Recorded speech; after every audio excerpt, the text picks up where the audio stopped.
All right, here today with Steve Magness. I'm really excited about this one, mate. Good to know you and pleasure to meet you. Yeah, thanks for having me, Brett. Really excited about this too.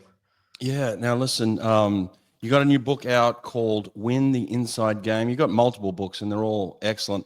I really caught a hold of you on Instagram. And I was just talking about this, like your Instagram and your Twitter, your X. I mean, you put out such great stuff. I think it's the best stuff on the internet in terms of performance science and just somebody that is just gives you just quality information and nuggets to take away and think about and learn from, and just high quality stuff, mate. You're putting out really good stuff. Thanks. I appreciate that. I think the internet is sometimes a crazy place with, especially in our line of work, Right. a lot of wild stuff. So I'm just Mm. trying to do my small part in my small corner of the internet and give people stuff that actually works and has some backing behind it. Once in your lifetime, and I'm sure you still do it a lot, but you were coaching just as I was coaching, but you took a turn at some point where you realized, like, I've got such quality information. I want to put it together. I want to organize it. I want to start to get it out to the world. What was that transformation for you? Have you always been kind of on that side of the fence where you've wanted to put out information at the same time as learning it yourself? I have to a degree. I mean, I love coaching. I mean, for the longest time, coaching was the only thing I was interested in. Right. But I've always had this interest of, I see myself as more of like exploring ideas and concepts Yep. in different fields. And I think part of that exploration is like sharing it with others. I never saw myself as someone who's going to be like the coach who just kind of like hides away, emerges at the meet, like athletes Mm. perform or don't perform, and like you have no idea who that coach is or what they do or what their philosophy is, because I think we lose a little bit of that stuff because Mm. I'm a big fan of looking at like the history of sport and history of training. And as I reflect on the coaches, for instance, that I've learned the most from, even, my background is running, but even in swimming, like Doc Councilman and Hmm. Bliglisco and all these guys, is it's the people who shared. Yep. And maybe they didn't get everything right, but because of their sharing, we now are in a much better place where we can like evolve or learn from their mistakes or Hmm. evolve from the things that they did well. Right. And I think we're just kind of another piece in that cog where we've got to keep that information flowing and that evolution of insight and training and things out performance going as well. Yeah. Well, you've done an epic job of that. I wrote down some of your books here. The latest one is Win the Inside Game. We'll talk about that. The other ones are some of the other ones: Do Hard Things, Peak Performance, and you've also got The Science of Running. Now, I just put out Science of Swimming a couple of days ago. It came out. So you and I have something relatable there. You put out The Science of Running, and that's kind of your background. But make good stuff. Like, just it feels good to put a book out, doesn't it? It's my first, like I said, but it just feels good to have something out there that's yours that you can stand behind, you know? Yeah, congrats on that. I'm gonna have to check it out. Mm. As I said, I'm not a swimmer whatsoever, but I love reading about swimming Yeah. science and training because there's so much transfer to other sports. But you're spot on, and I think actually, one of the reasons it feels good, and we've talked about social media a little bit, but Mm. a book is like it's hard. I mean, you know Right. this. Like, Right. it takes effort and time, and you Hmm. wrestle with it for a long time. And I think much like training for an event, Hmm. like that work elevates it.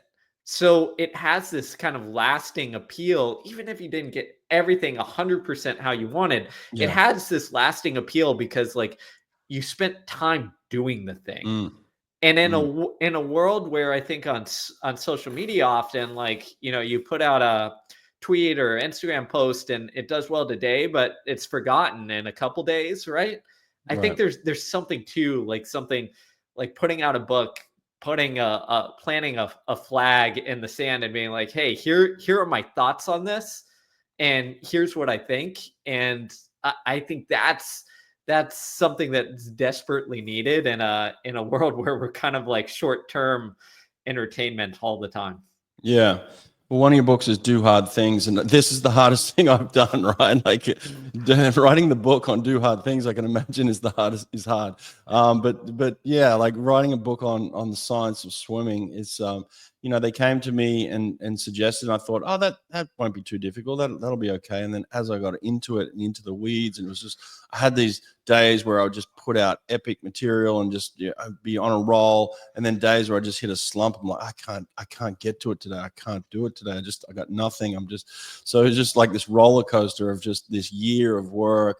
And lucky I had people around me kind of pushing me and challenging me, but there were days where it was hard, and it's really difficult. And like you said, I look back on it and I think, well, I could have put this in, I could have put that in. It's just like, you know what, like you've got to do, you just got to do it. Like that was the thing that I learned the most, is just do it, right? And you can assess later, you can always come back and do something else, but just doing it is the most difficult thing, is just getting it done. Yeah, absolutely. And I'm right there with you. I've written a lot of books, but every single one I reach a point where I'm just like, holy crap, like this like, am I going to get this thing finished? Does this even make sense? Like, am I coherent? And there's other days, as you said, where it just flows and you're like, I'm a genius, this is all Yeah. great. But that's the point. I think that's the point, is like, you got to go through the struggle to get out to the other end, where it's like something that's quality and hopefully impactful to others. Yeah. Well, I've come back to coaching, and I'm coaching a club team of swimmers, and right now I've got about 12 athletes that I'm directly coaching, and they age between 12 to kind of 16. And we went to our first mid-season meet just this weekend in Vegas, and I got to tell you, it wasn't about the physical; it was all about the mental. Like I've got so many examples of where we kind of hit these mental barriers during this meet that I want to kind of talk to you about. But your book, Win the Inside Game, what was the genesis of that? Why did you want to go into that yourself, and talk to us about the book itself? Yeah, I mean, I think it's just like what you said there. Is my background is exercise physiology. It's where my undergrad, my master's is in. It's what my interest in. It's what I was good at as coaching. I think, like the science, as you said, like the workout design. But then you get into the coaching side and you're like, holy crap, I've got to figure out all these different like mental issues, problems, barriers, blockades, etc., that arise. And so much of it is like, how do I get this athlete to translate from, they're physically ready, Yeah. but then get them to show up when it matters most. So from a coaching standpoint, I've always, it's pushed me to kind of like learn and understand that area and really go deep on it. And I think the book was kind of a genesis of both in my coaching life, and then also in that period where I was like stepping away from coaching and going more towards this writing, this information sharing, this, Right. Which was a big departure for me. And in part of that, I think I struggled on, the mental side, because like for so long, I had, this identity around, running and performance and coaching runners and like doing it at a decent level. And that's what I was known for. That's what I was good at. And Yep. to step away from that really kind of challenged me, because all of a sudden I'm doing this writing thing and I'm like, you know, not necessarily known as a writer. If you talk to high school Steve, he would have been like, "What the hell are you doing? Writing Yeah. books? Like you can't do that." And I think it was a little of me kind of wrestling with both inside the sports world and then outside of it. It's like, okay, like, how do you make sense of this? How do you still, show up even though you're kind of making this transformation and in terms of like your professional or career identity? Yeah, exactly. I can relate to all that completely, and I'm the same, right? Like I barely read a book in high school, so Yeah. to think that I could write one, but yeah, it's awesome, and I think as you go on, you garner these experiences and knowledge, and you're around great people, and they're teaching you things, and you're learning as you're going. I wanted something where people could come and just get quality information and use that as maybe talking points, like just like this podcast, right? Like, and that's what you do too, I know. Let's get specific then, because I know people love specifics. So I want to talk to you about some specific things. First of all, how important is the brain to the body, right, in terms of performance, and how does it relate? Because a lot of kids, as they're learning, think that it's about just about their body. Like, if my body's ready, if I've trained physically, then I'll go out and get the performance. But they overlook the mental side because maybe they don't know and they haven't had that experience, but they don't really put the two and two together. So how can we connect the two to understanding how important the brain is? Yeah, that's such a good question. I think you're spot on there in that assessment. And the way I like to look at it is the brain is our kind of like sense making machine that is predictive. And what I mean by that is at any given moment, and especially in performance situations, our brain is taking in information from our body. Right. How our legs feel, are they responsive and poppy, how our energy levels are, etc. And it's using that to essentially decide, what should I do in this competition or situation. In the lesson I always tell athletes especially is how far you can go into the well isn't determined by your body. So it partially is because that's feeding you the information, right? The more mitochondria you have, maybe the better you can perform aerobically, et cetera, all that science stuff. But your brain makes the ultimate decision, right? On where we go. I like to use the analogy of it's like when you're riding or when you're driving a car and you have that gas light that comes on that warns you like, hey, you're on empty, or sometimes it literally tells you you have like 0 miles left to go. In this case, we can always go further, right? Because the engineers designed that gaslight because we're dumb humans to come on earlier than like when we actually hit 0, or when the gas gauge hits 0, we always have a little bit more gas in the tank. It's just we don't know. And the only way to find out is to keep driving until you run out of gas. And the human body, it's very similar in the sense that the feeling of fatigue is essentially that gaslight turning on, where our brain goes like, hey, you're running close to empty. You're getting close to empty. And the pain, the fatigue, all of that we feel is just telling us we're getting closer and closer. But how close we actually get is, again, our brain's prediction. It's our calculation of it saying like, how close can I get to empty given the current situation? Meaning how motivated the athlete is, how important the conversation is, how confident they are, like all these signals, and then the signals coming from the body, all our fatigue signals, how much glycogen's left in the muscle, etc. And our brain is saying, okay, I'm going to let you get a little closer to empty because this is the national championship or the Olympic trials, or this is an early season meet. I'm not letting you get that close. So when we look at it like that, and we know this, I should step back and say scientists have studied this. So for instance, when you look at marathoners, elite marathoners, we're talking the guys who are running 2 hours and change. At the end of their marathon, they still have fuel in the tank. If you took a muscle biopsy of their leg after the marathon, there is still plenty of glycogen in there, even if they bonked or hit the wall in the closing miles. The reason is because like our brain's not stupid. If it let us really completely run out of glycogen, we'd be in literal like life or death danger, right? There's no more fuel in the tank. How are we going to move, walk, etc.? So it stops us early. It's just how close we get is dependent on all these factors. And I think from a psychological side, I guess what I'd sum up is saying is like, you have some say into that if you work on the mental game, if you work on your confidence, if you look at how you approach competition, etc. One, I know I'm going on here, but I want to give one other example to really drive this home. Is there's some wonderful research that has looked at our response to competitions like a swimming match or a track meet or what have you.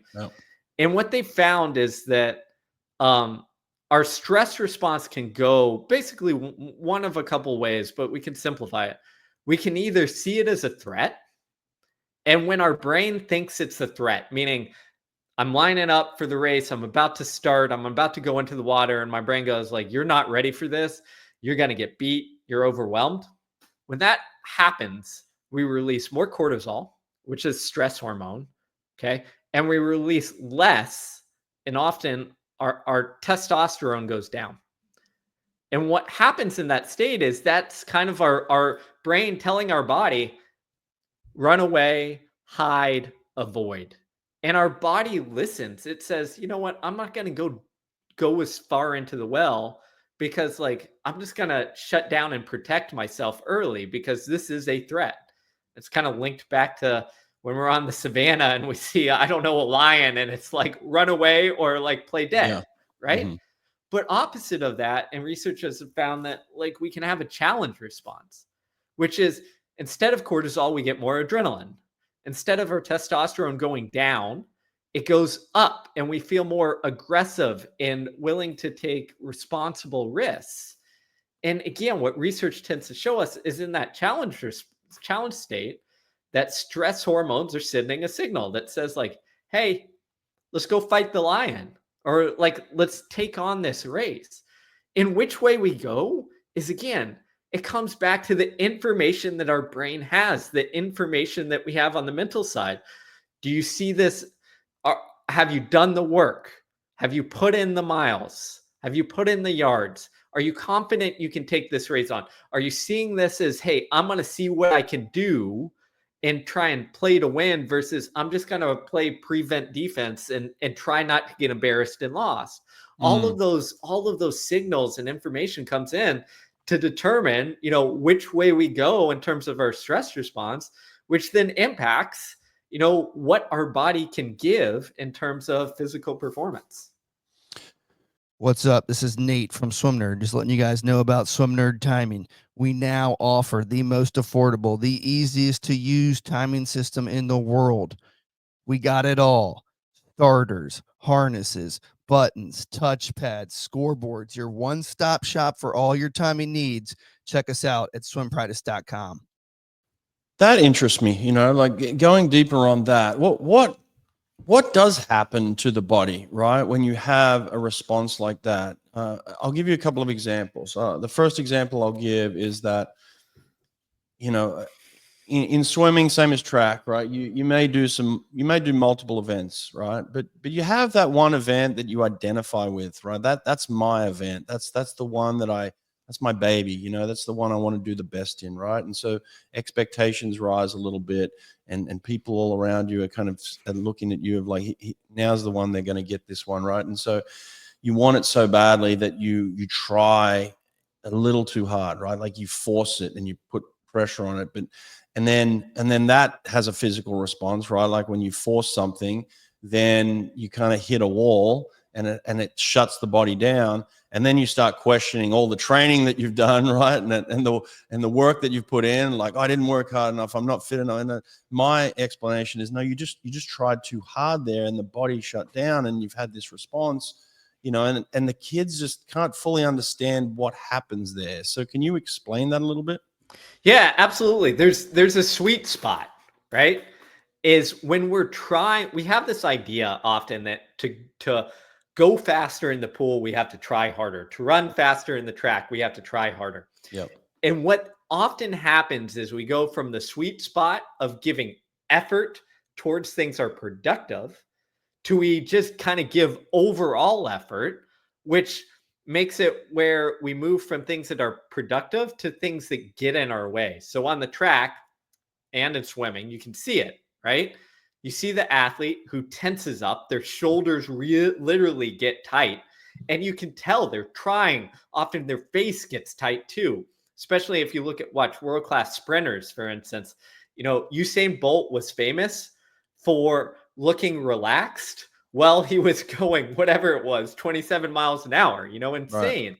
He's putting so much force into the ground, but his cheeks are bouncing back up and down. You know, sometimes he literally was smiling at the end of the race. And you're like, what's going on here? It's because he's hit that sweet spot where he's giving effort towards the thing, but not too much where he's tensing up. And that's exactly what happens there. And in this case is that we have the wrong idea of trying. One of my coaching mentors, Tom Tellez, who coached Carl Lewis and Leroy Burrell and all these wonderful world-class track sprinters, put it to me like this once. He said, and I'm paraphrasing, but he said essentially, we have the wrong conceptualization of effort. We think it should be loud, but it's actually soft. Mm-hmm. And what he meant by that is he would take athletes, even the world-class ones, and he would say, hey, I want you to run 100 meters, and I want you to do it at, let's just pull a number out, 15 seconds. And then he'd say, okay, now run it at 14.5. Now run one at 14. And he'd do that a couple times. We were just getting a little bit faster. And he'd ask you, it's like, how big was that a change? And be like, not that big. Going from 15 seconds to 14.5 isn't that much, doesn't take that much, especially for someone who's running 10, 11 seconds, right? And he'd be like, that's the point. When you look at these incremental adjustments, we don't dig and tighten up and try harder. Our arm just goes through a slightly bigger range of motion. We put just a little bit more force into the ground. It's not huge. It's small. And that has always stuck with me because from both the physical and mental side, what you're doing there is reconceptualizing effort from like digging down into what is the smallest change I need to do to get to the next speed adjustment I need. And I think that is often the key when you look at our sports. And to come back to the gist of your question is the reason why we tighten up or shut down, or our brain does, is pretty simple. It's because if you dig and you say, oh, I'm going to give everything I got, and you're not getting the end result, meaning you didn't get that speed increase, you're not catching the guy or gal in the lane next to you, your brain goes, I'm putting in a lot here. This isn't worth it. So it shuts down. It saves you because it's like, what is the point? At any time, at any given point, I talked about that brain calculation. Our brain is essentially doing that calculation of effort versus reward. If all of a sudden I dump a ton of effort into that, where I tighten up, I'm straining, etc., and the reward stays the same or looks like it's not getting any closer, our brain says, what's the point? If I'm cruising along, meaning I'm in that state of like trying, but like relaxed or smooth trying, then what we see is we get a little bit more hopeful, right? Because you're like, I'm kind of like in a zone. I'm in a good pace. I'm in a good rhythm. This feels hard, but it's comfortable. I can keep going here. And you think, okay, I can catch that guy next to me, or I can make it the next 100 meters at this pace and get that reward. So the calculation is different. So our brain goes, keep going, man. Like, let's get it. You're feeling good. Like, let's go. You're not straining. And that's where you can do the extraordinary. That's where you can do the ones, and it feels effortless too. It feels like you almost don't remember how you did it, and you think it felt so easy that next time all I got to do is try a little bit harder, and that's the problem, isn't it? That's the rub. And I'm sure you've had this so many times, and I had it as a coach so many times. Someone would have the best race of their life, and they'd be like, that felt easy. If I just tried harder, I would have done better. And you're just like, no. Like, don't have that concept. What did you do to put yourself in that position this time where it worked? We don't need to try harder. We need to capture that feeling and say, okay, this time, I found that sweet spot and like I didn't strain to get there. That's what we need to repeat. And if you repeat that, like, things will click and a good performance will come. So how do we get into that mental sweet spot when expectations are jacked up, when you're feeling fresh, right? And so you think to yourself, oh, I can try really hard here because I feel pretty good. And this is my event. I identify with this one. This is my baby. Right? Like, so how do you pull back from that? Because actually experienced this. I've swum in the Olympic final, right? And I'll give you my own example here. If when I swam the semifinal, I didn't swim as well as I wanted to in the prelims, right? But I made it to the semifinal. So I made top 16 at the Olympics in the world, and I thought to myself, I'm not in the position I want to be in. Forget it. I'm not gonna win the Olympics this time around. Whatever, just go out there and swim, right? And I had this idea of just let it go in the semifinal. And I went out there and swam my fastest swim in my life. Right? I broke the Australian record, qualified second for the Olympic final. And this is in 2004. And I had this moment of like, wow, that was so easy. If I just try a little harder in the final, I might be able to win this thing, right? Like the natural response that athletes have. Now through experience, I knew I didn't need to try that much harder, but all of a sudden it became realistic that I could win this thing. Whereas before, like, a couple hours before, I had no chance. Like I was just swimming to swim, and I let it go, and it felt amazing. Couldn't remember a single stroke. Then I get into the final, and I put a little bit of pressure on that thing, and it hurts a little, and I'm not. It's not flowing as well. Ultimately, I don't win the race. I finish sixth, but that's where it is. It's that fine line. So what would I tell myself then if I was to go back having that, response in the semifinal? How could I have done that better myself in the final? Oh man, you're asking me an impossible question, but here we go. I think I want to highlight a couple things. First is that your experience is thanks for sharing it. It's what I tend to see the most. Yeah, Is I do too. I do too, by the way. Yeah. Yeah, something allows the athlete to let it go, to free themselves up. And once they're freed up, they're allowed to perform. I think the tricky part is like figuring out, okay, how do we get to a person in that place, especially when the pressure is just blinding us in the face, right? An Yeah. Olympic final, like Yep. you can't be like, oh, there's no pressure here. Like I'm just gonna. It's obvious. And I think that's number one is I think when we look at the pressure is like, you just got to accept that certain situations are going to bring pressure, whether that's Olympic final, a state championship, or whatever is a big deal for you. Accept that it is. I think the other part is in your situation, I think this is where I love after something like that really good race occurs, is I just like a quick reflection of like, okay, how did this go right? And then what's the one thing that I'm going to carry into the next race, especially if we're going from semifinal to final? What's the one thing that I'm going to carry forward? Because often I think what happens is we overload ourselves and we start, because the possibilities are there, we start thinking, Yep. I could medal, I could win. To win, I need to do X, Y, and Z. I need to get out off of this. I need to push out of the blocks faster, whatever it is. You start Right. going over these things. And I think we get to a point of information overload, which then causes us to kind of tense up, tighten up, and lose it. So take that one thing, like what's the focus on this, so that you can kind of center on it as well. And then the last thing I think that helps is you're never going to eliminate that pressure, but you can turn the dial and tweak the dial a little bit. And for every person, this is going to be different, right? But what I like to tell people is in practice, in competitions leading up to major ones, etc., this is where you develop your toolkit. Meaning, I want you to try all sorts of different strategies. Sometimes that's going to mean put things in perspective. Meaning, I know this feels like the weight of the world is on me, and millions of people are watching. But like, let's be honest.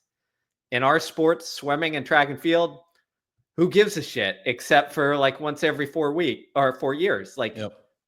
who cares? And again, that's perspective shifting. Another one that kind of works in that situation from a coach's standpoint is like, okay, let's imagine like it doesn't go well. Who's going to actually care? Your coach, your parents, your friends, etc. Are they all going to disown you? No, they're going to support you even if you don't show up, and do quite your best. Like, yeah, they'll take it hard just like you will, but they're still going to be there at the end of the day. And I can think zooming out and seeing that pressure, or like adjusting that perspective, can be successful.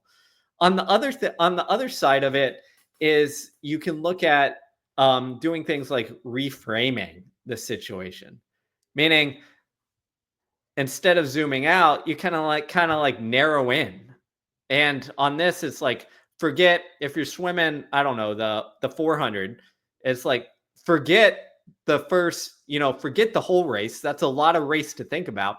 I'm just going to focus on, getting off the blocks in that first 50 meters. Yep. And then we'll worry about the next part later. And this is often the tactic that like works really well in longer races and like the marathon, et cetera, because if you think of the whole thing, you're just going to be overwhelmed. And we could go through a list of things, but I think what we're really looking at is like, how do you shift your perspective? How do you reframe the situation? And then sometimes, like, if doubts are creeping in, how do you reaffirm or remind yourself of the evidence that you belong here and that you're ready to perform here, and that those doubts are just kind of your brain going like, hey, what happens if things go wrong? Which is a perfectly reasonable thing for it to do. But in this situation, like, we don't have to give too much, weight to that negativity. Yeah. Yeah. Oh, good stuff. I like all that. Really applicable. And this is the stuff that I think is important, is that application. How do you apply this? Like, it's one thing to recognize it, but what do I do about it? How do I change it? How do I fix it? I'll give you some more examples from my weekend of helping my team through some mental challenges. One of the things we face, and I'll go through a list of them, but one of the things we face is giving effort and staying focused on what's right in front of you. So, like, a lot of the kids will swim, multiple events in one day. Let's just say 2 events in one day, and there might be 2 difficult events in one day. How do you stay focused on what's right in front of you rather than the whole picture? Like, saying, well, I've got to do this and this today, instead of saying, well, I've got to do this right now, then I'll move past that and then I'll go on to this. Is there any mental strategies there for dealing with that? Yeah, absolutely. I like to call it, like, breaking it down to its simplest pieces. Meaning, when we look at attention, what happens is, like, our brain kind of latches onto the shiny object and the things that like kind of scare us, right? So what happens when we have multiple competitions going on at once, for instance, or in the same day or same meet or what have you, is our brain kind of goes like, okay, I know you got this, but like, don't forget this big thing coming next. Yeah. And because like that big thing coming next, you can often like blow it out of proportion because you're like, well, I might be a little tired after the first race. And, the second one has better competitors or what have you. So half your mind is on this big shiny object over here because like it's scary, uncertain, and might feel like more of a threat. And I think the antidote to that is to give yourself specific and broken down things to focus on that get you back to the first race or first competition. In running, we'd be like, well, okay, what are we going to focus on this one? I want these splits for this race, or I want to get out on this lap, or I want to be near this competitor, or I want to feel this certain way at this race, right? You're trying to narrow them into what actually matters here, so that then we can say, okay, next race we'll worry about that later. The other part that helps is when you look at attention again, what captures us is often like uncertainty. So you develop some certainty around it. What do I mean by that? Is leading into the competition, you have a plan. So what are you going to do in between your 2 races, right? What's the protocol to get you recovered and then prepared? Outline it, have it, plan it, put it away. And whenever those thoughts come where you're like, okay, I'm going to worry about that next race, you say, no, like, here's my plan for that next race. Mm-hmm. I've got it written down. Yeah. After this race, I'm going to go look at it. But right now I got to focus and latch on to what really matters. And you kind of fill that uncertainty gap where like, no, there's certainty. I don't have to worry about that. I can focus like being here right now. Yeah, good points. Good points. I had another athlete I have another athlete, and not going to mention any names, but they may know who they are if I talk about them. But they have a tendency to the first things that come out of their mouth are negative, right? And I think they're at the point where they don't even recognize that they're doing it. But they might go up and look at the heat sheet and see where they're at, and they'll start to say things openly and outwardly that are ultimately negative up front. And to me, it feels like a kind of a defense mechanism of like, look, if I say something negative, then the expectation is I'm not going to do well. And then if I do well, then it's like, oh, I did well, great. But everybody's expecting me not to do well because I'm verbally telling them I'm not going to do well. But so there's this setup almost, right? Like how do I help an athlete overcome that? Yeah, I talk about this one in the book because Okay, good. it's self-protection. You're spot on. Right. And the example I like to use is everyone does this, right? Yep. Think back to when you were in school and maybe you didn't study for an exam, right? You didn't do much. Why?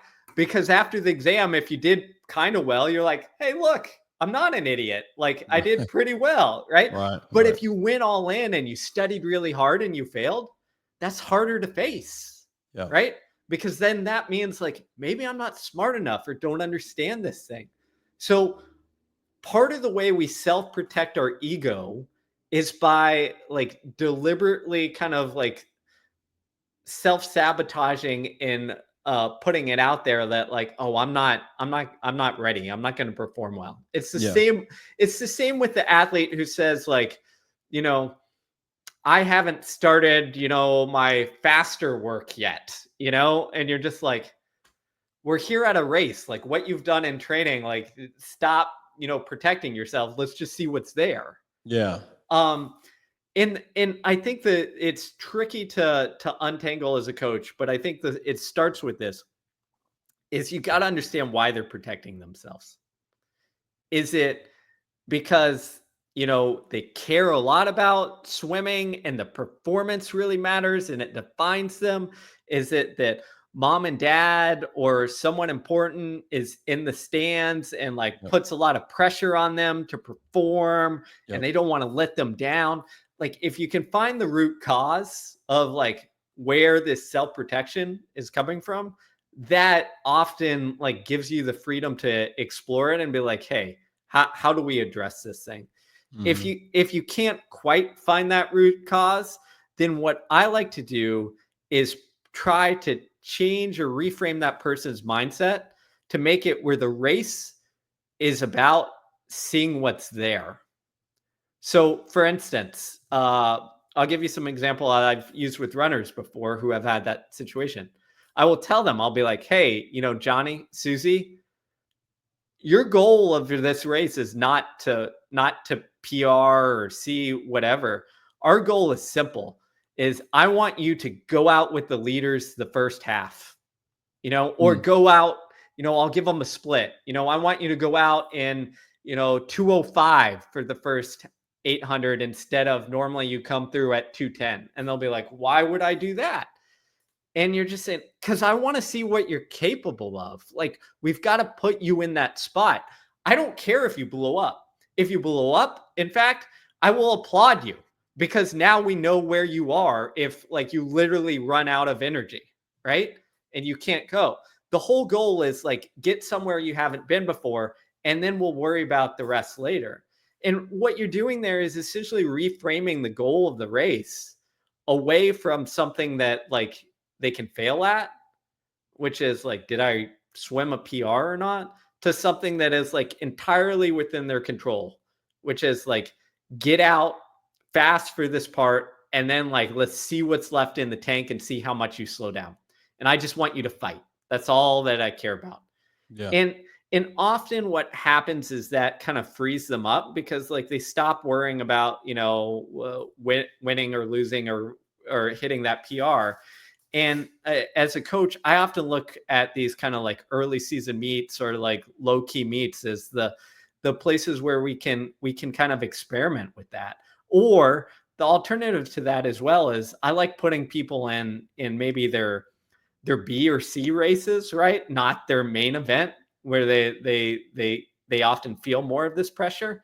And often if you put them in a different event, it can kind of free them up to like see what they're capable of, because like if they swim bad at a Oh, yeah. 100, 100, and they're used to Yeah. being a 400, they're just like, whatever. But it allows us to kind of have that conversation. And once you can have that conversation, it often allows you to free them up to perform.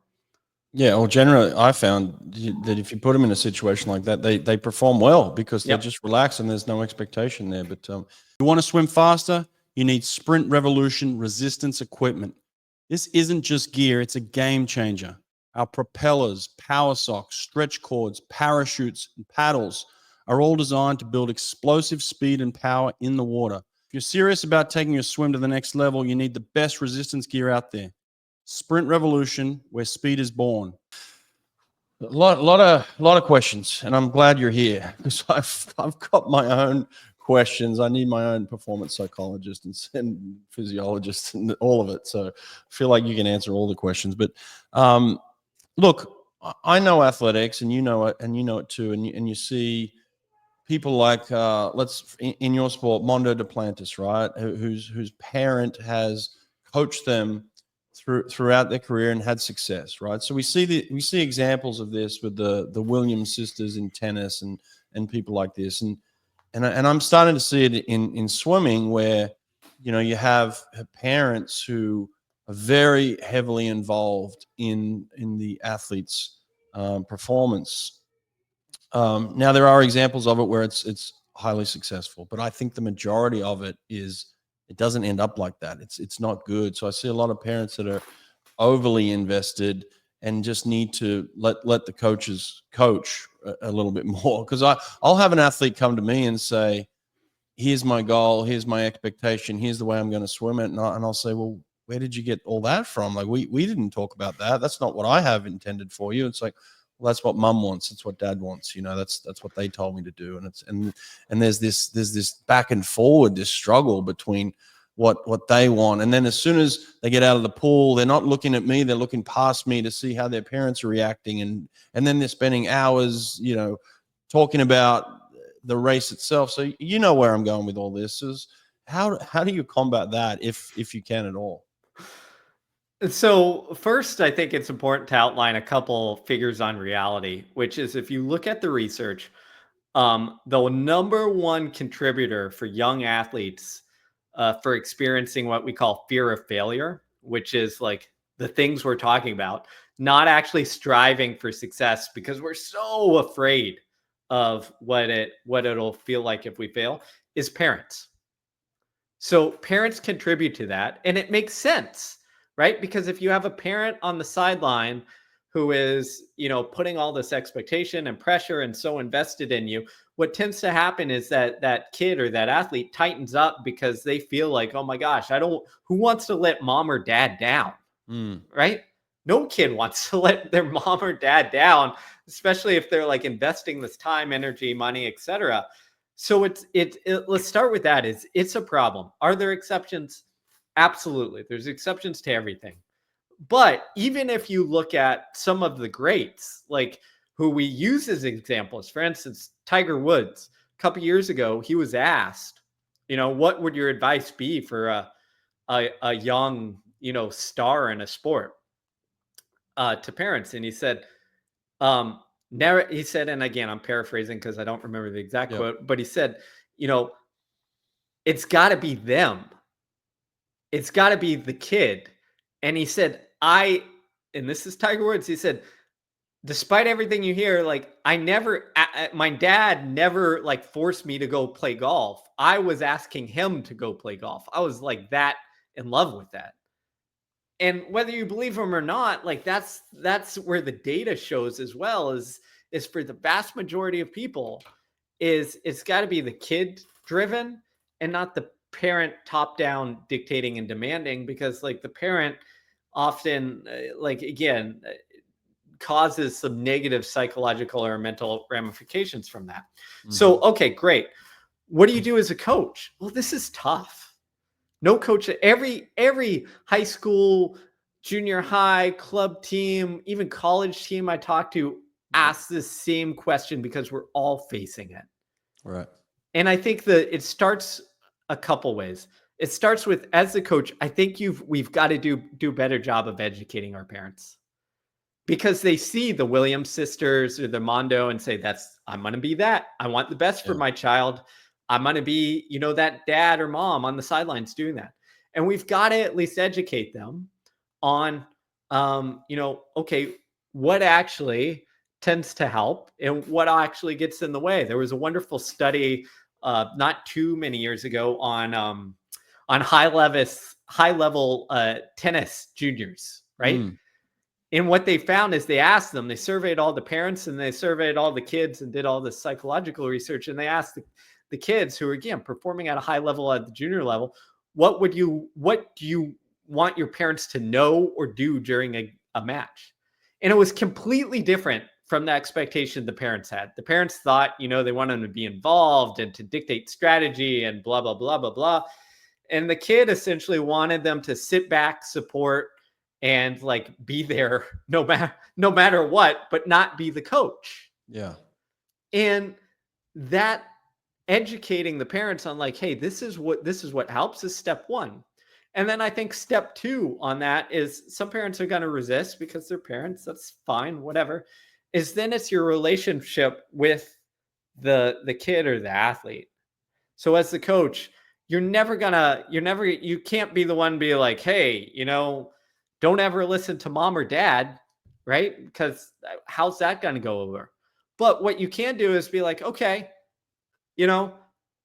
that's great. There's your parents' input.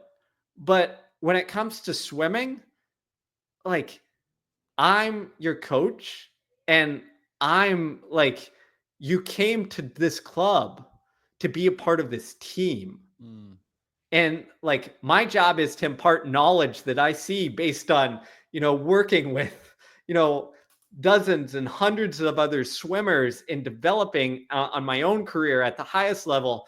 And like, I want you to have those opportunities to develop wherever that takes you. And to do that, like, I see it as X, Y, and Z. Like, this is what we need to focus on. And often kids will get it. Now, is that kid going to go back to mom and dad and be like, I'm not going to listen to you anymore? No, they're going to hear the parent, but you as the coach almost have to kind of like be the buffer sometimes. I remember when I was coaching collegiate runners, there was a situation or two where I had some, again, parents who love their kids and were wonderful, but like just put too much on their kid. Yeah. And I could tell it because that athlete, whenever their kid was in the stands, that athlete would choke. And I remember having to, have a conversation with a couple kids and be like, hey, is this pressure coming from mom or dad? And they'd be like, yeah, I feel good until, pre-race, like mom or dad comes up and starts talking to me. And then I feel like my physiological arousal goes from like excited, but under control to just like fear and anxious, right? Anxiety. Yeah. And I'll be like, okay, got it. And as a coach, what I have to do, I had to essentially be the buffer, right? So I'd be like, okay, you're going to, little Susie, Johnny, you're going to go warm up and do this stuff. And I'd be kind of on the outlook, looking out for the parents. And I'd be like, hey, I'd intercept and I'd be like, hey, Jim, like, Susie's warming up right now. Like, let's come back later. Can you talk to her after the race? She's kind of getting in the zone. And you just have to find creative ways to like be that buffer for that kid so that they don't feel the brunt of it, especially at a younger age. Yeah, for sure.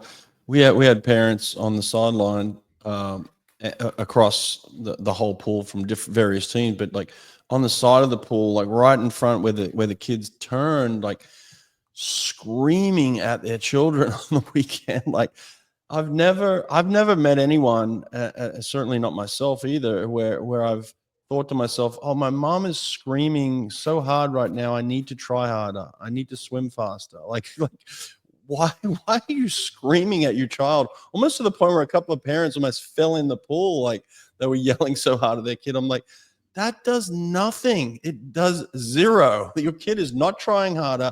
They're not swimming faster. They're not looking at you thinking, wow, my mom looks really cool right now with a bright red face, almost falling in the pool. It's just madness to me.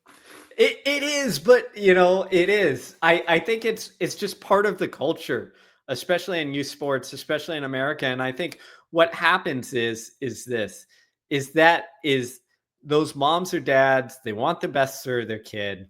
And then they see these other parents doing this crazy stuff, and then it just becomes normalized. Right. And often what happens is it makes that parent feel like I'm doing something. Like Right. look at how hard I'm yelling for my child. They must, I must be a good parent. And it's hard to combat that stuff, but like we've got to do the best that we can. Yep. And sometimes that means addressing with the parent, but sometimes that means, buffering it with that kid and being the kind of voice of sanity and reality over on the other side. Yeah.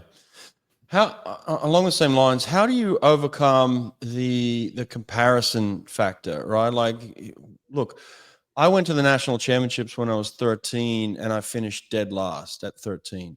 There wasn't a single person that finished ahead of me at that national championships at the age of 13. There wasn't a single one of those swimmers that by the age of 18 were faster than me. I was faster than all of them by 18, right? So I could look at myself at 13 and say, I suck. I'm never going to make it. I'm terrible. I'm the last in the nation, and then at 18, I'm number one, and none of them are still around, and I'm the fastest person in Australia. So that was the natural progression for me, and the progression for me was growth, right? Like, okay, I'm getting bigger, I'm getting stronger, I'm getting faster, I'm beating this person, I'm getting that person, I'm getting that. So it was just like this growth thing. Parents want their kids to be the number one right now and think that that's the most important thing that will lead them to ultimately becoming what I became, right? And I never saw it that way. I always thought to myself, like, man, I'm gonna get all these kids along the way, right? That was my mentality, and that's what ended up happening. And I see it, but parents and swimmers, they think it's so important to be good at 12 and 13, and if you're not the number one there now, there's no chance you'll be number one at 18, and it's almost the inverse. It happens the opposite of that, doesn't it? It does. And I'm glad you brought that up and used yourself as an example, because the comparison game can kill us. I mean, Right. And it's so worse now. And I think it's worse now because we have more information, right? And it's easily accessible. Like when you're growing up and competing, similar to me, like you probably saw the people in your races, right? And they're like, okay, this is where I'm at. But you couldn't easily go online and compare yourselves to like everybody in history and everybody in the world right in that moment, right? Now we can. And it's not too dissimilar from the social media comparison game, right? It's easy to get excited about things if you can look around and be like, hey, I'm the fastest kid in my class. Yeah. But if you look around and your comparison is not just the class, but the entire freaking world of the internet, it's easy to find a place where you look at yourself and you're like, oh, I suck, and or I'm overly important, or I'm overly important, right? Yeah. So like what we have to do is realize that has shifted and changed. And I think it's our job to give like the information reality, which is one of the things that I did, because I face that same question all the time, is I pulled up, and I forget what year I did, but I pulled up all the kind of like Olympians in the US in track and field and in various distances. And I looked at their rankings when they were, 12, 13, 14, whatever they were. Yeah. And then I went back and looked at the people who were ranked first or whatever in that same time period. I was asked, do you know this person? And in most time they didn't, because like that person didn't make it. Right. And I think we've got to hit the dose of reality, which is like being number one at 12, like is not the goal. And the other part of it is I would also outline like different performance paths, which is sometimes you see people make big jumps, at certain age. Sometimes they take a long, slow route, but get there. There's all these different development paths. And I think when people don't understand it, don't see those don't become a reality. So as a coach, I would always try and connect, with an athlete and a parent, and be like, hey, you know, this athlete is going steady here. You know who else also had a steady rise was like this person they would know, you know? Yeah. And Right. we've got to give them alternative paths, because like if we don't, the search for like being the best 12-year-old is the game that you play. Yeah. And if you're playing that game, what happens is you start focusing on short-term development Right. instead of long-term development. So you harm where they ultimately end up, because like you're saying, screw it, we're just going to do all this crazy stuff to get you to be the best 12-year-old in the country, Right. and then have nowhere to go, Right. So I'm lucky in coaching that is hard. sense. Yeah, coaching is real hard.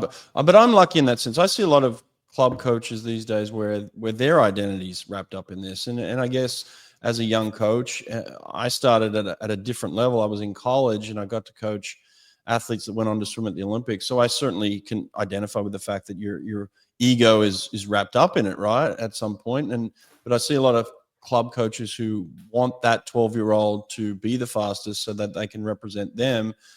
And I don't need that. Like, I've coached Olympic champions. I coached the fastest swimmer in history, Cesar Cielo, still got the world record in the 50 freestyle. So my ego's there. I'm cool, right? I don't need anything beyond that. But look, there's a couple of things I'll say with this. Is like, I want all my kids to be fast, and we train to be fast. We train to swim fast. That's what I want. I do want that. But you know what I want way more than that is, I want my kids, two things. There's two things that I want more than anything for my kids to be happening right now is, I want you to be in the sport at 16. And the reason why I say that is because the majority of swimmers drop out at that age. Like, that's where a huge drop off was for me. It was easy because I was still in it, and I thought to myself, well, all the best swimmers are dropping out, so my odds are improving anyway. So I want them to swim at 16, and beyond that, I want them to swim in college. My greatest experience was being on a team in college, getting an education, traveling the country. It was just the ultimate, right? I ended up going to the Olympics and all, but I would say that my college experience was way beyond anything, because I got a free education from the sport that I love, and I was around teammates, and I got, these days athletes get all sorts of things for being on college teams. So I want my athletes now to swim in college. That's something that I really want for them. So to say that I don't care whether they're fast at 12 or 13 is not the case. But But I also want them to have experiences where they fail. I want you to fail. I want you to come to me confused. I want you to come to me upset at times, right? Like, I want you to have success, but I equally want you to have failure, because I want you ultimately to get through this sport and be a well-rounded athlete who can compete at the highest level. So that's how I'm thinking about it, right? Absolutely. And that's how you should. I'm glad, I figured you would, but like I'm glad to hear it, because that's that's what helps, not only from a athletic standpoint, but also like a human being standpoint. Welcome to the Sprint Revolution School. This is the culmination of my life's work. Everything I've learned coaching some of the world's elite athletes, including Cesar Cielo, Fred Bousquet, Bruno Fratis, and leading my Auburn team to the NCAA championship in 2009 alongside the legend Richard Quick. Now all of that knowledge is available to you. Our program is structured into easy-to-follow, interactive modules designed to take you from where you are today to becoming the fastest swimmer you've ever been.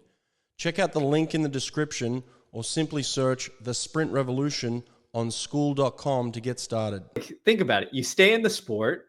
That means you have like this relationship with something, the sport you enjoy, physical activity, etc., that will probably be there the rest of your life.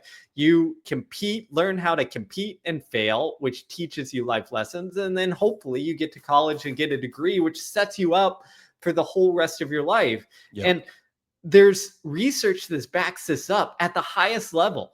So actually in swimmers, there's a wonderful study a couple of years ago that looked at Olympic medal winning swimmers. Like that was the category they looked at. And then they looked at people a couple notches down. And what they found is one of the difference makers was, did those athletes go through adversity?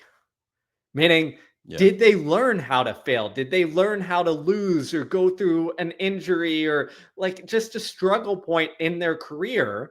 And what inevitably happened is that that struggle point turned into something that allowed them to develop the resilience to keep in the sport Mhm, and mhm. succeed at the Yes. highest level. Yeah. Well, those who were a couple notches down, who might have been at around the same performance level as younger athletes, they didn't have that adversity that which like hardened them and motivated them, and give them the skills to succeed at the next level, so I think from a standpoint, and we've all seen it, right, where we've had young athletes who never learned how to fail, and then what happens is once reality smacks you in the face, it can send you for a loop.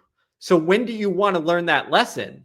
Right? When you're 18, 19, 20 for the first time? Or do you want to learn it when you're 13, 14, 15, 16, 17, like developing? Like that is the time to learn how to handle adversity. Yeah. Yeah. Great stuff. I love it. I got a couple more thoughts and questions. We're at about an hour mark. Are you okay to go a little Yeah. longer? Yeah, sure. Okay, cool. I love this stuff, man. You're awesome. I could talk to you forever, by the way. Thanks. A couple of things. So, mental toughness. It's one of these words that gets thrown around, and it means various things, but it certainly means something to me, and how I apply it, and how I help my athletes develop it. What is it? What is mental toughness to you? How do you develop it? And what does it mean today? Because what it meant 20 years ago, I think, is different to what it means today too. Yeah, it's one of those words that I think everybody kind of knows, has a degree of what it means, but like it's so ambiguous that it gets Yeah. lost. I think, to me what it means is how do you respond to moments? Like how do you respond to those moments of adversity, of, tough times, of when you're challenged? As like which direction do you go? Are you able to kind of like respond in a process that allows you to work towards growth, or are you responding or reacting in a process that kind of works towards that protection, avoidance, etc.? Mm. That's how I kind of look at it. And I think, when we look at it through that lens is, 20, 30 years ago, we just saw mental toughness as essentially like, putting your head down, trying to ram through the brick wall until you got through. And I think now what we realize is it's like you just said there, it's a skill set to develop. Hmm. And part of that skill set to me involves not just having tools to understand like how to do hard things, but it's also tools to like cope with the emotions or the inner experience of your world instead of just like ignoring it, learning how to understand it. An example I like to give here is, as athletes, we have to understand the difference between like maybe pain that is fatigue related and pain that is potential injury related. Right. But the only reason we get there is through doing the thing and listening to our body and understanding those different signals. If you don't do the work and you just say, I'm just going to always ignore pain, then sometime you're going to come up to a pain that is injury related. And when you should have stopped swimming at, rep 5, you're going to keep going and then you're going to tear something and then you're going to be out and done. And your mental, quote unquote, mental toughness got you nowhere.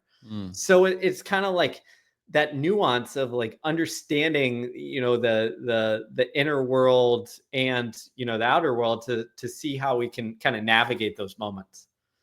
Yeah, part of my job, I believe, or part of any great coach's job, is to kind of elicit a response, like a stress response, right? Like I never, like, I might get a workout and the kids will look at it and they think, they might say, I can't do this, and I think, I say to them is like, I would never write anything I didn't think you can do. Generally, occasionally I want you to fail, but I might build that in. But generally, I put in a workout that is exceptionally challenging but doable. And I say to them, like, what did you want? Did you want me to just write down a workout that is easy to do and doesn't challenge you? Like, is that the type of coach you want? Like, my job, I feel like, as a coach, is to think about, okay, how can I challenge this athlete today? How can I push them to a point where they may feel like this is further than I've ever gone before, but or more challenging than I've ever done. But when they overcome it, they feel this sense of accomplishment. And then I say to them at the end of it, it's like, see, I told you could do it. So then there's this idea of like, oh wow, I can do things I didn't think I could do. So that to me is building in mental toughness. It's growth. I mean, what you're getting at is, to me, it's seeing. I thought I was capable of X, but I realized I'm capable of Y after Yeah. going on this journey. Yeah. And I think you're spot on. It's our job as coaches to put people in position where we challenge them to grow on this journey. And whether that's through workouts or races or competitions or whatever have you, like that's what it's all about. Mm-hmm. I do like your ideas on recovery though, and so like we've talked about here, this idea of stress and building it in and mental toughness is exceptionally important. But on the flip side of that is we've learned that it's not just about banging your head against a wall and who can endure the longest, right? That's not mental toughness. So this idea of recovery and how you grow from applying a stress and then allowing yourself to recover from it and then coming back and applying a new stress or an extended stress or whatever it is. So talk to me about that as well. Yeah, so this is the difference between what I'd call old school coaching styles in both track and swimming, and Yeah. like an understanding of the physiology of it. Yeah. Which is, the point of training is to essentially embarrass the body. Yep. So it says, hey, I have to get better at this thing. I have to adapt. But in order to adapt, we have to have the right amount of recovery or time or what have you to allow us our body to go through the process of building up and repairing and growing stronger. Yeah. And if we don't, we're kind of screwed. So this is why I look at, like, again, old school methods is like just go kill yourself every day and then we hope you survive. And you get better. But I think now what we have to appreciate is, like, no, we know it's apply a specific stress that is, yes, can be hard, but then like we have to have the recovery or rest that's compensatory to that in order to allow our body to adapt. Sometimes that's on a day-to-day cycle, sometimes that's on a week or a month or whatever bigger longer term cycle of like building in that stress or recovery. But if we don't, we're kind of setting ourselves up for not adapting in a positive direction. Well, you use the word body, and you and I completely understand that that's absolutely necessary, and I wouldn't assume that you would overlook this either, but it's just as important to recover the mind, right? Yeah. Like when you're going through a stress like that, it's mentally challenging and fatiguing, and getting that mental rest can be just as important as recovering the body because they're so interconnected as well. Yeah, I mean, one of my favorite studies that looked at this is I think it was swimming is where they tested it. It might have been running. I forget off the top of my head, but they essentially had people do a challenging race, right? And then before the next time they did it, they either had them do some sort of like mentally demanding task, like solve some math problems, or had them like rest, recover, and relax. And what happened is, like, literally doing the math problems in between caused them to physically swim or run slower. Why? Because like the mental side of it, and I think nowadays, especially when we look at how much we're kind of stimulated mentally, is we don't do a good job of allowing us to mentally bounce back, recover. In fact, there was another study that looked at, I think it was rugby players, where they looked at after a game whether athletes went, or whether they made athletes like get dinner and food with their teammates, right? Or whether they sent them off on the bus home where they only looked at their phones.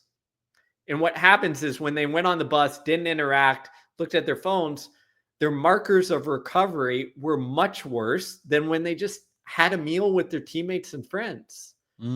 Why? Because a meal with your teammates and friends is often mentally rejuvenating, right? You're eating good food, you're having, you're shooting the shit with your teammates, so it's fun and enjoyable. If you're sitting on a bus alone with your thoughts scrolling on a phone, it's not going to be very mentally recovering. In fact, it'll probably like put you in a darker hole as you scroll on social media and maybe, compare yourself to everybody. Yeah. Yeah. So true. I can attest to this. Just last night, driving home from Vegas, right? I'm at this swim meet all day, doing nothing physically, just kind of getting up out of my chair occasionally to watch a swim and then sitting back down, but doing nothing physically demanding. But by the end of it, trying to drive home, at 9 o'clock at night into midnight, that mental fatigue of that concentration of trying not to die on the road, but being mentally just fried from the swim meet, dealing with emotions and the ups and downs of the meet and all that sort of stuff. I was just mentally exhausted. So hopping in a car was probably not the best solution at that point because I had zero concentration and I was just completely fatigued. Yeah, that's a great example, and I've experienced that one myself. But it's one of those that shows right there that it's like the mental side, especially on fatigue, plays a big role. Yeah, exactly. Mate, this has been outstanding. So your new book, Win the Inside Game, just give us a brief outline of that. Where can people find it? All that sort of stuff. Yeah, so it's out soon, February 4th, I think is the release date. It'll be on Amazon, Barnes & Noble, everywhere you can buy books. Awesome. Can also find it at my website, stevemagness.com, where I'm giving away a lot of bonus stuff if you order. So check it out. Like I said earlier, I think your stuff's the best in terms of performance. What do you call it exactly? Performance what? Performance science? Yeah, I think performance science does it. It runs the gamut between physical and psychological, but that's kind of where I lie. I learned so much from you on Instagram. So tell us, what's your Instagram? What's your X, your Twitter, all that sort of stuff? Yeah, so it's very simple at Instagram and Twitter at Steve Magness and all social media. So just search my name and you'll find me. Good stuff, mate. I appreciate everything you do, and I'm learning every day from you. So keep it up. Thank you for the hard work and the effort you put into educating us. It's awesome, man. So thanks for this conversation today too. Thanks so much, Brett. Had a blast. All right, Steve. Take care.